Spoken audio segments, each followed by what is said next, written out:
소리 말씀 잘안 되면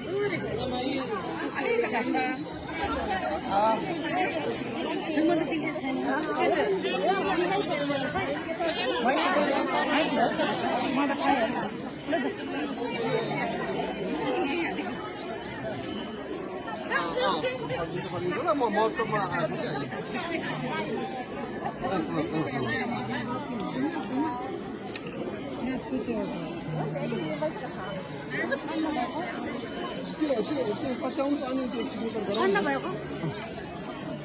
아, 그 아까 전에 모르면